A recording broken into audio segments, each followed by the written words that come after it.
Mesdames, Messieurs, bonjour. Bienvenue dans ce nouveau numéro de la revue de presse hebdomadaire sur TVC Bénin.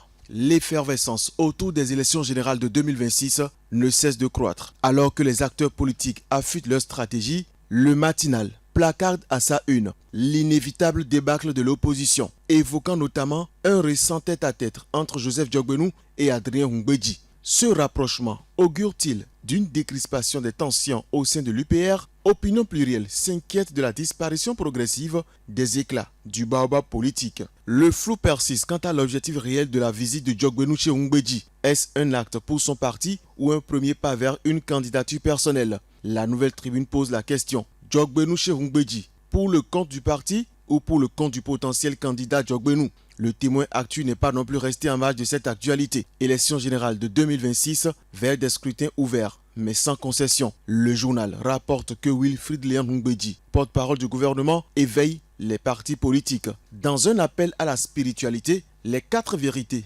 met en lumière l'initiative des imams de la Fondation Malin Rossou qui demande aux pèlerins à la Mecque de prier pour le Bénin et la lutte contre le terrorisme. Le journal informe qu'ils sont aussi invités à demander à Allah d'envoyer ses soldats invisibles à combattre les terroristes afin qu'ils ne mettent plus pied dans le Bénin. Mais en attendant qu'Allah n'accepte ses prières et boute les terroristes hors du Bénin, le Grand Regard braque les projecteurs sur le code électoral. Article 146 du code électoral. Une volonté de Patrice Talon mal transcrite dans la loi, s'interroge le journal à sa une. Cet article, poursuit le journal, traduit à la première lecture la volonté du chef de l'État de mettre en place des mécanismes contraignant les partis politiques à se mettre ensemble pour aller à la conquête du pouvoir. Justement, puisqu'on parle du pouvoir, Daniel Eda est déterminé à le conquérir. À la une du challenge, on peut lire aisément qu'il a officiellement annoncé sa candidature à la présidentielle de 2026. La première déclaration officielle pour la présidentielle de 2026 vient de tomber.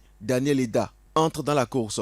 Le challenge applaudit l'audace de cet homme de foi et de vision, tandis que le palmarès explore les implications de cette annonce sur la cohésion de l'opposition. Face aux hésitations des ambitions en vue de la présidentielle de 2026, Daniel Eda brise le mythe. Seulement, il reste à savoir avec qui il fera le duo et ce que devient la cohésion au sein du cadre de concertation de l'opposition dont il est membre. Analyse le quotidien Le Palmarès. Pour le Grand Regard, cette candidature reste entourée de mystères. Quant au parti Les Démocrates, son attitude en période électorale suscite des interrogations. Serait-il défaitiste ou juste prudent? Sorti à l'emporte-pièce en période préélectorale, le parti Les Démocrates est-il défaitiste, pessimiste et ringard? Demande le challenge. Pourquoi la démonstration de Jean-Baptiste Elias a suscité une large réaction au sein de la classe politique?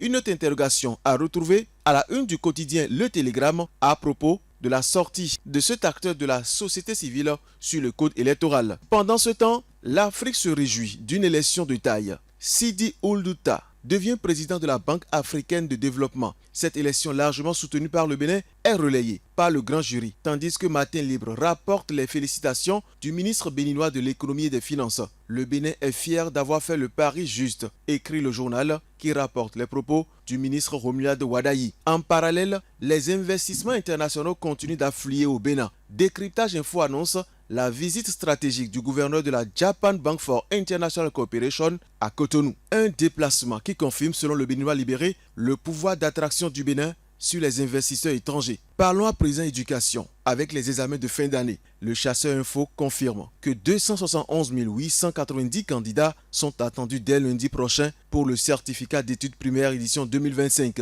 Dans le même registre, le journal donne les dates des autres examens, du 10 au 12 juin pour le BEPC et du 16 au 19 juin pour le baccalauréat. En matière d'éducation toujours, le gouvernement prévoit la rénovation des toitures de 135 collèges sur l'ensemble du territoire national. Preuve de son engagement pour un cadre scolaire amélioré, titre Le Chasseur Info. La même information est à retrouver dans les colonnes de Bénin Intelligent. Rentrée scolaire 2025-2026, 135 collèges bientôt rénovés. Conseil des ministres du 28 mai. Le Soleil Bénin informe quant à lui que les routes dégradées de 15 communes vont être réhabilitées. Le quotidien Actualité aussi en parle. Dégradation avancée des axes routiers au Bénin. Le gouvernement lance les travaux de réparation. Sur le chapitre des autres informations, le centre hospitalier international de Calavi ouvrira progressivement ses portes le 2 juin 2025, offrant un accès élargi aux soins de qualité. Cependant, d'autres dossiers méritent attention. notamment celui des dialysés dont la prise en charge reste une urgence vitale, souligne le quotidien Lettres ouvertes.